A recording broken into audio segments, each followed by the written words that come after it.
Hi, everyone. Thanks for joining us for another episode of Ask the Howlers, the Cybersecurity Expert Roundtable. My name is Stacia Tympanick, and I am the host of the Cybersecurity Roundtable. The topic for today, we are going to be covering some research that came out of our 2021 Threat Outlook research that we had respondents. I have to start over. That was horrible. Okay. Hi, everyone. This is Stacia Tympanick, and this is Ask the Howlers, our cybersecurity expert roundtable. Before we jump into the topic, we're going to do some quick intros. Rick, I'm going to turn it over to you.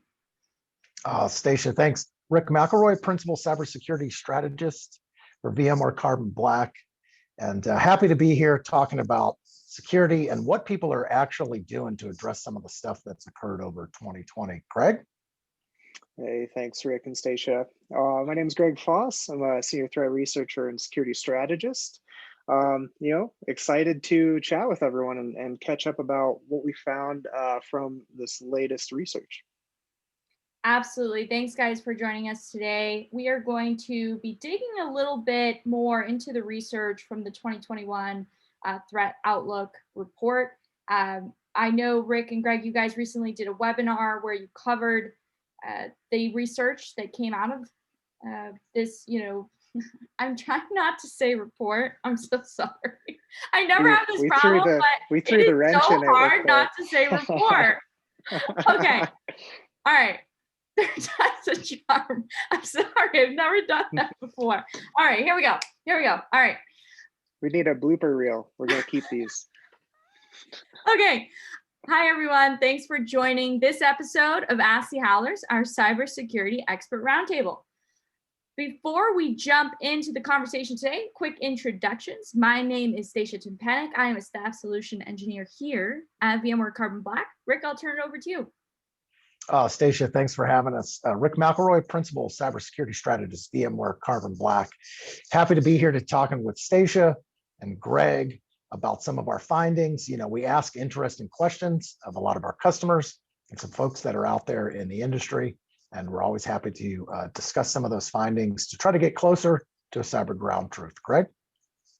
Thanks so much, Rick. I'm Greg Foss, Senior Threat Researcher and Security Strategist here at VMware Carbon Black, and very happy to be joined with Stacia and Rick to chat about what we found through some of our latest research. Awesome. Thanks, guys. So let's kick things off. It would be good to first just start out letting the folks know who are watching this today a little bit about the research that we've done. Is this something that we do yearly, quarterly? What is this Threat Outlook research that we're doing? Greg, I'll kick it over to you. Oh, actually, we can pass to Rick. He is ready to go. Yeah. Look, this is an annual report, right? One of the things that we like to do is we have a few different versions of surveys that we put out, flavored with, of course, internal threat data from our TAL teams. But essentially, what we've, I think, continually tried to do as a group of security professionals is to get as close as we can to that ground truth of what's actually occurring inside of environments. And more importantly, what are the defensive shifts that occur as a result? And so that's what I'm always excited to talk about. Is it's great to do some problem admiration. I think we need to do a look back over the last year. Lots changed, but more importantly, how does that flavor what we're doing from a defender perspective? That's great. Yeah, and this research that comes out, I think, is really helpful. So organizations are always asking us, how am I stacking up against my peers? What are we seeing against our peers? So I think it's great work that you guys are doing to put this together and get it out to the public. So one of the things I'll kick off with that's in the research that was done was talking about this idea of ransomware and the double extortion methods that are arising. And so I wanted to ask, and Greg, I'll kick this over to you. Are there certain families of ransomware specifically or threat actor groups that you're seeing leverage this more than others? Or would you say it's pretty consistent across the board? Yeah, thanks, Stacia. So the double extortion technique is something that we've seen really take hold, especially starting in the beginning of 2020. It wasn't something we saw all that commonly before that, But essentially what this is, where these actors get in, they spend a lot of time hands on keyboard, kind of manually going through environments, finding what the organization has kind of most concerned with maybe being leaked, or might be like source code or proprietary information, kind of all their most sensitive sort of crown jewels, if you will, within the company.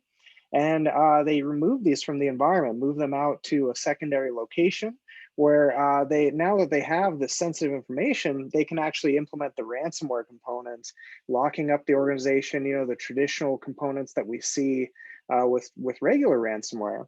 But essentially, now that they have that stolen data, they have a second component that they can extort for additional money from these companies that have been victimized. So really looking at, like, if you can restore from your backups and all that, that's fine, but you're still going to have to pay if you don't want these groups to release this information, maybe resell this information, or otherwise embarrass the organization that's been hit by this attack. So it's a real devastating technique. And to get back to your main question, we've definitely seen a very significant distinction between the groups that are doing this. There are groups that specifically will just go after just traditional ransom. They will just encrypt the networks or the systems within a network and demand ransom in that way. But more commonly, we're seeing a lot of groups shift solely to this double extortion technique. So most groups either do one or the other. A lot of the groups that are doing the double extortion, that is their game, and they have it real dialed in to the point where they've automated a lot of this collection, a lot of the post exploitation, and also the persistence components to staying inside these networks even after the recovery phases have taken place.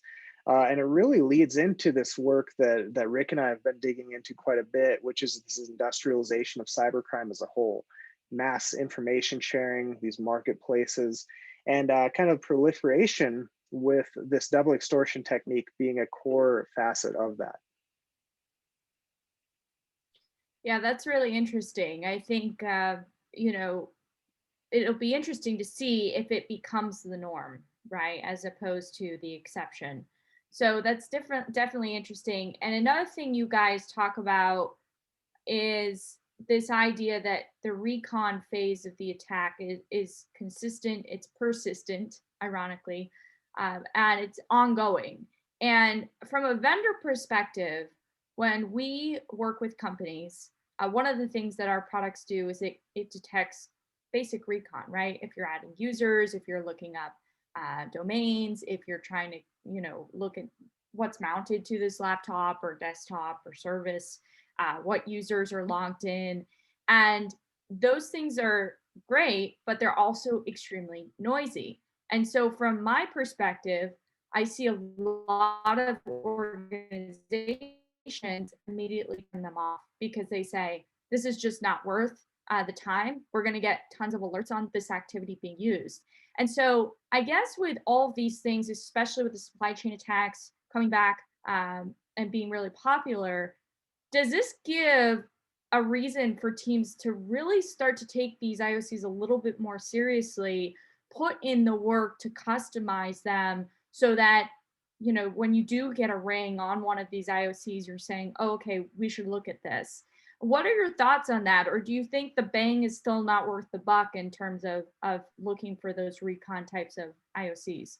No, at least according to the research station. And then of course, you're out there with customers, Greg's out there with customers, and we talk to a lot of people who don't even run our gear, right? But if you look at the areas that they're looking to invest in from a detection perspective, recon is right there. And so what's interesting about it is when you look at that, you go, well, wait a second, traditionally in the kill chain, recon occurs outside of my network. I'm going to OSINT model some people in the organization, right? I'm going to go to LinkedIn. I'm going to start to build a profile of the company. I'm going to look at the technologies that are in use from a security stack. Hey, has the security team given any talks? Is there anything I can glean from public information? Those types of things, right? But what we talk about, and I'm glad you highlighted that, Stacia, is that recon occurs every single time I land on an endpoint, right? So going back in my career and putting my attacker hat back on, I land on an endpoint. Well, that's great. I probably know it's Windows if I ran, a piece of ransomware that that runs on Windows and is some sort of executable, right? But then what does it do? What is it connected to? What are the accounts that are involved in it?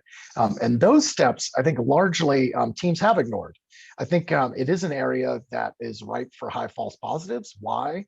An attacker, once they're inside the network, are going to look a whole lot like a normal user, right? Like if I'm doing a directory listing, well, users do that all the time, right? If I'm looking for files on a file share or inside of Office 365, that's normal user behavior, right? And so I do think as a defender, what we have to start to do is get better about layering those detections and then driving down the false positives. So I think it is time that we start to look at some things we've bucketed as too noisy and really start to delineate like when those are need some investment and need some tuning, and we'll talk a little bit about that when we get down to like what defenders are doing to react to this. But I do think you're correct. It's an area that needs investment. That's going to take some tuning, and we have to pay attention to. Yeah, that's great. I think it's going to be interesting to see that shift and not just looking for high fidelity IOCs, but maybe take these that are less high fidelity and make them high fidelity for us as an organization. You know, another thing that I get asked a lot is, how do we know that this user should be doing XYZ in an organization, that this would be quote unquote normal behavior? And it seems like the UBA market kind of blew up for a second, and it's harder said than done. And so I'm just curious, like, are we going to get to a point where we can confidently ring off, hey, this user shouldn't be doing this? Greg, I know you talked a little bit in the webinar about like the Superman logins. I thought that was an interesting thing. Like, how do you define that this would be odd activity? Do you think the market's going to improve anyway in being able to define that? Yeah, that's a great question, Stacia. I mean, you know, when you look at the different possibilities there in terms of like leveraging these behavioral components, there's a certain facet where we know something is bad, right? Like if we run command line arguments that are performing actions that, you know, we just inherently know are malicious, right? Those are the easy ones that we can pick out and we can isolate. But really, you know, what Rick was highlighting, you know, talking about these attackers blending in and acting like an employee, you know, that's the thing. Both Rick and I have been on the pen tester side, and that was our end goal. Once we get in, I do not want to trip alarms. I don't want to raise flags. I want to act like a user. So it really becomes tricky trying to differentiate the malicious behavior, malicious insider, even malware sometimes from a legitimate user. And that's why I think, you know, what you mentioned with kind of the bubble of UEBA that we saw that kind of inflated for a bit, and then they realized how difficult this actually is to do in practicality, so it kind of popped.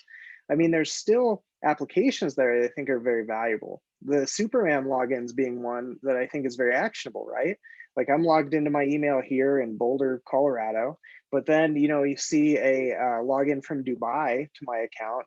Like I've never been there. That'd be super weird. That's something that should raise some flags. Now, hopefully organizations have like multi-factor authentication in place to add an additional layer to make that much more difficult.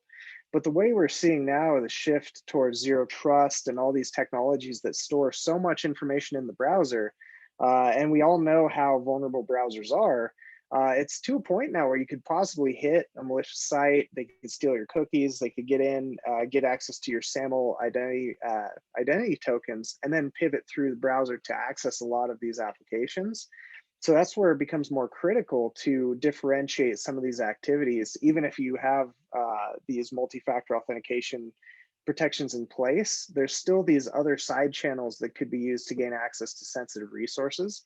So looking at you know, how we track identity across all of these kind of disparate assets is becoming more and more important, and more even more so the context around that. And I think something we've all kind of hit on already is putting in that work up front, right? really doing the things that are not fun and exciting to talk about, such as inventory management, bucketing users into specific groups based on job responsibilities and functions. All of these things go a long way towards building a good baseline security posture so that you can make better decisions when you see these things arise across the network. And that's where I think we need to get back to, is not focus on, I need to go buy the next fancy blinky light box for my data center. It's really like, no, how do you leverage what you have to build that context around what you see and make informed decisions about, how you're going to respond when you do see something that you need to investigate. Yeah, and just to piggyback on that for a second, Stacia, like I do think we're hitting. It's probable to be able to aggregate the data sets you would need to understand when an identity moves from normal to suspicious to malicious.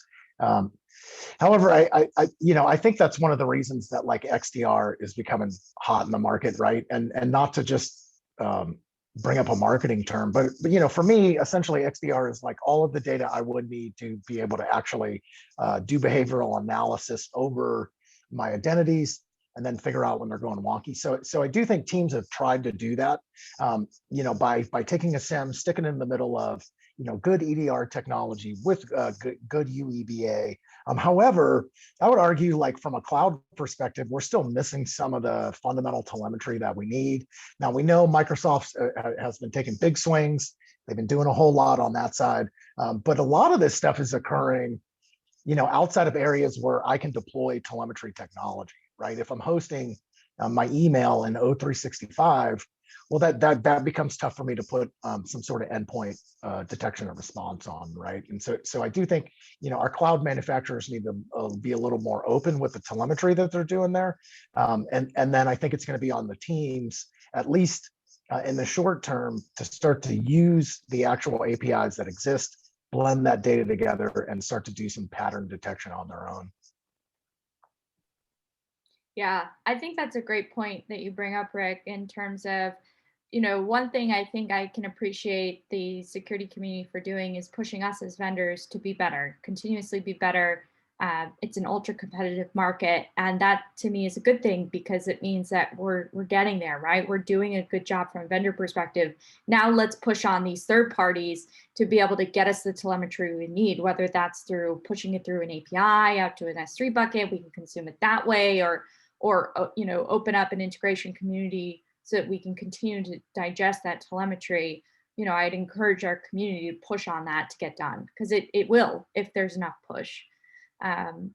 So one thing I'm going to pivot into, because this is another question I get, one of the stats in the research was that more than 46% of respondents exhibited attacks that leverage abuse of trusted relationship and identities.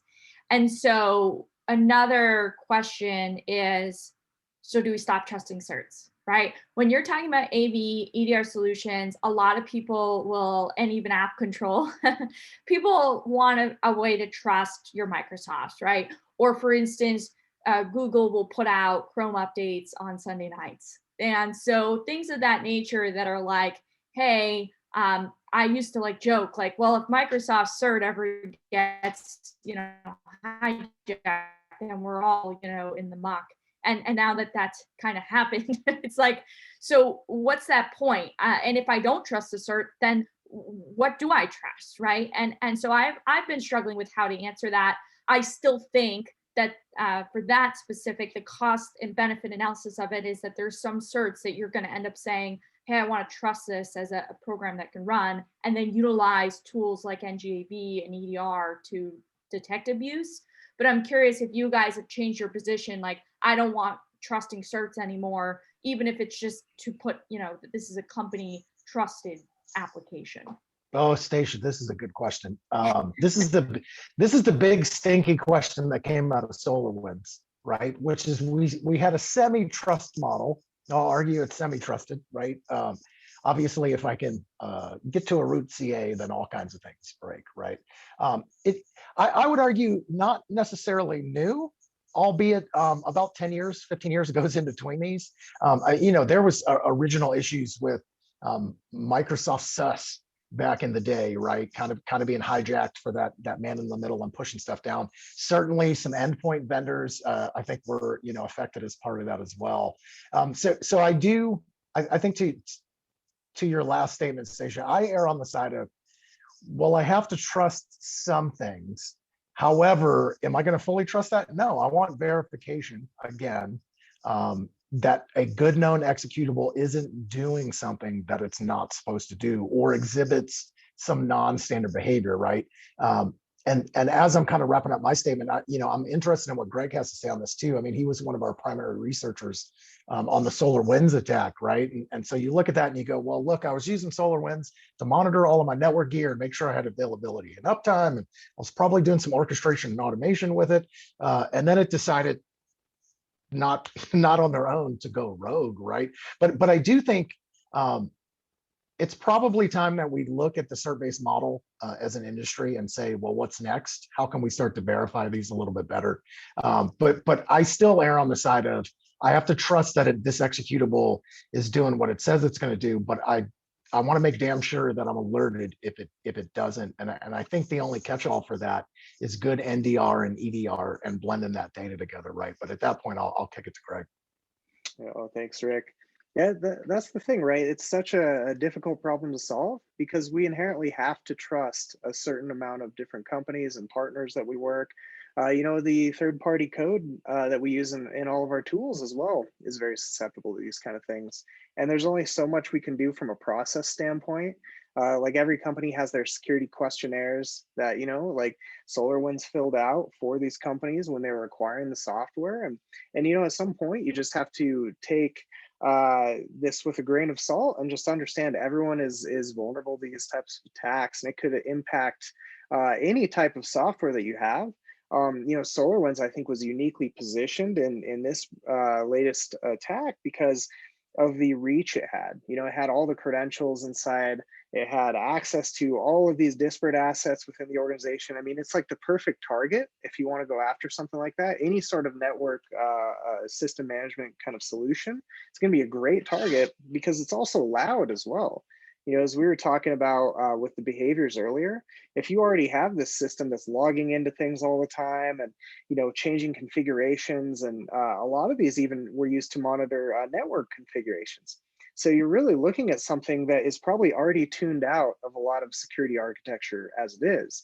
So, it's a perfect avenue for them. And I think the best way to get ahead of this, on top of, how what Rick was saying with EDR and NDR, looking at this data, is really understanding that context and threat modeling from these products that you've acquired.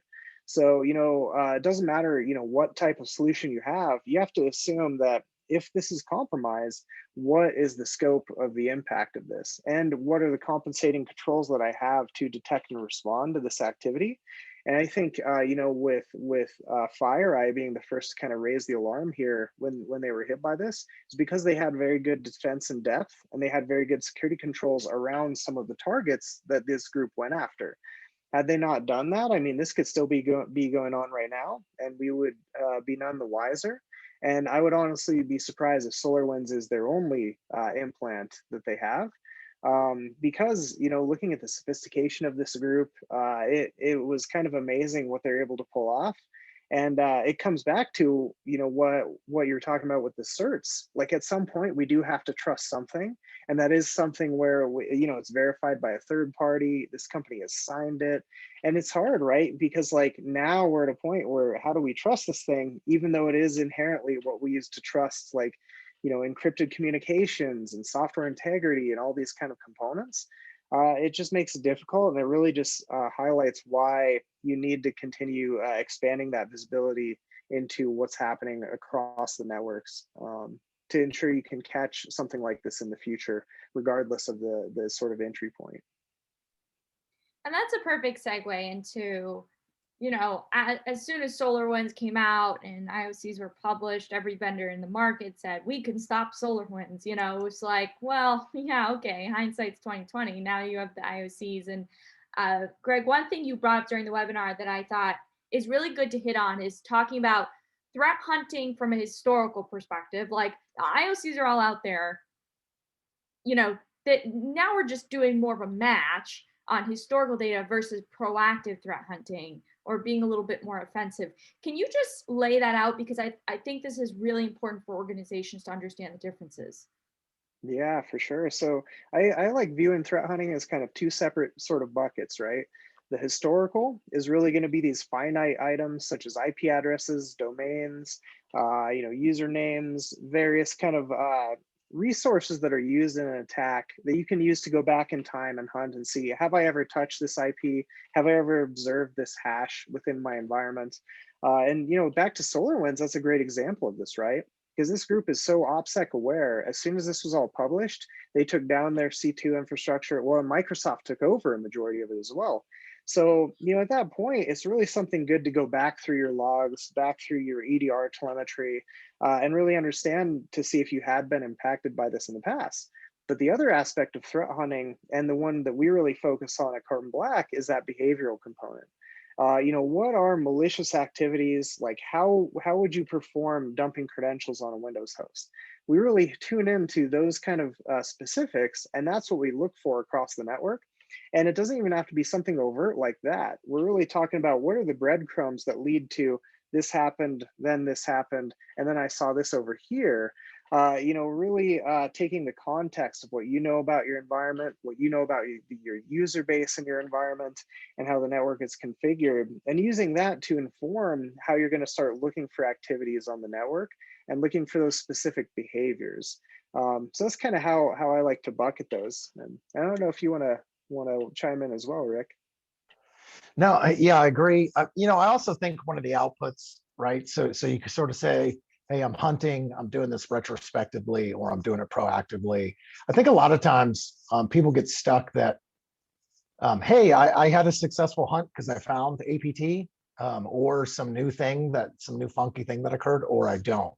And it's actually not that binary. I think a better way to look at outputs of threat hunting is like, if I'm doing a retrospective hunt and I happen to find something that was running around my environment, 3-4 months ago, and I can truly get to the root cause, well, now I have a project. Maybe that's a tactical project, i.e., I need to go tune one of my content filtering systems. I need to tune my email. Maybe I need to tune a policy that I have on endpoints or a workload. Or I have to go implement some new piece of technology. That's a strategic initiative. You got to go get funding, right? And so most of the teams out there should have those two paths. They should have a tactical list where engineers just work on those on a regular basis. And so I do think it's important to highlight, like, during the hunt, you should either find something or be fixing something. And so I think from a maturity perspective, what's been great to see over the last 5-6 years is how many teams are actually hunting. But let's get to that next maturity level where we can actually start doing iterative tuning as part of the hunt process, right? And of course, automation will come out of that, and some of those good things. But I do think the teams that are having the best success are the ones that have a rapid way to tactically go fix whatever the root cause of that issue was during the hunt. Yeah, I like to think it's a verb, like it's a practice. And every night when we cook dinner, it's, sometimes we're going to make a great meal and sometimes it's going to come out, it's going to be horrible. But the idea is we keep working at it and working at it and working at it. And after years, we still can't cook a steak perfectly medium rare, but we're working at it. It is a practice. All right. So last question that I have for you guys is really, what can defenders expect in 2021? And Rick, if you want to kick it off, I'll kick it off with you. Yeah, I mean, look, we're already starting off with a bang. New releases in the last few days, 0 days, router exploits, a couple of, I think they're referring to them as 1 days, right?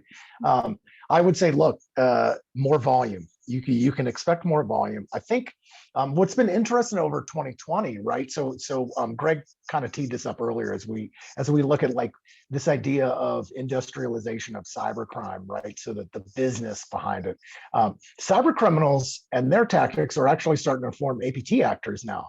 So I used to talk about this sort of trickle-down cyber economy where it starts at the top with people producing 0 days and nation states that can invest millions of dollars. Well, some of those capabilities now exist for cyber criminals, right? And so volume. I think sophistication is going to continue to rise. Look, there's some good news about that too, right? Like when I look at the earlier issue, we talked about double extortion. Well, that tells me that like they're not getting as much ROI as they probably should out of their primary extortion method, right? Which means we've deployed some better technologies. We're better able to detect them. Maybe we've gotten more resilient as an industry and as an organization due to previous attacks. So I think some of that stuff is hopeful. I think the other thing too to expect is that there's been some new players from a cyber criminal ring that were able to start pretty nice sized businesses, as part of COVID, specifically focusing around using that crisis to exploit people. But there's also been a bunch of new nation states that have jumped in as well. So you have some fairly new players at the nation state level that are going to continue to target things. Those will be observed in the wild, and then those will be replicated. I think the last thing I would say too is, expectation out of security defenders. I think MITRE ATT&CK's been awesome, right? It's given us the ability to, I think, mature our hunt practices. But what we have to start doing is we're going to have to start seriously looking at stacking our detections over some of these areas. So I think Greg had mentioned, a couple of the hot ones, lateral movement, credential harvesting, those occur most of the time. So I would expect projects and or internal efforts to be dedicated around those two areas from a work output. Yeah, for sure, Rick. Like, I'm glad you mentioned MITRE ATT&CK, because I think that's something that has finally given us that ruler that we've needed for so long. Like, how do we measure the efficacy of all of our technologies that we're employing? Like, how do we test this? How do we verify? So it's given us kind of that ruler to measure against. And I think you're exactly right.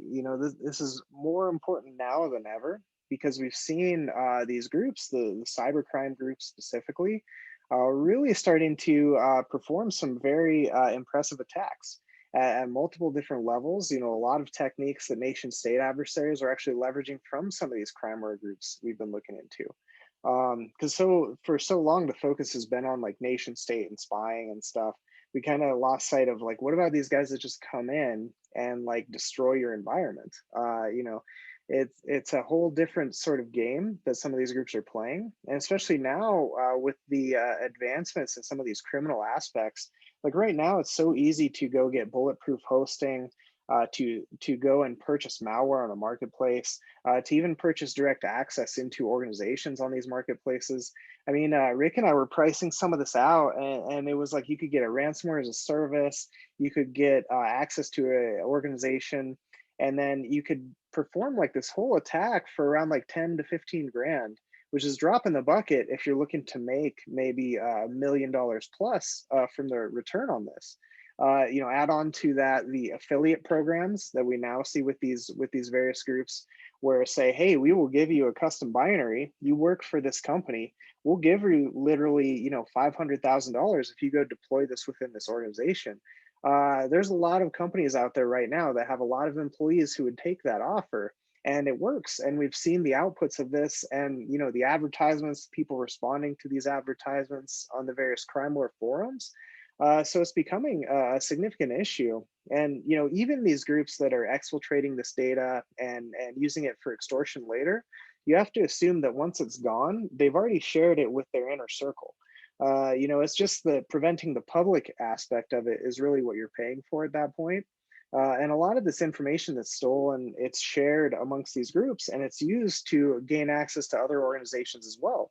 They have credentials, they have customer listings, they might have, if they pop certain companies in like technology circles that do managed services for companies, they can leverage that to gain access to various constituents from there.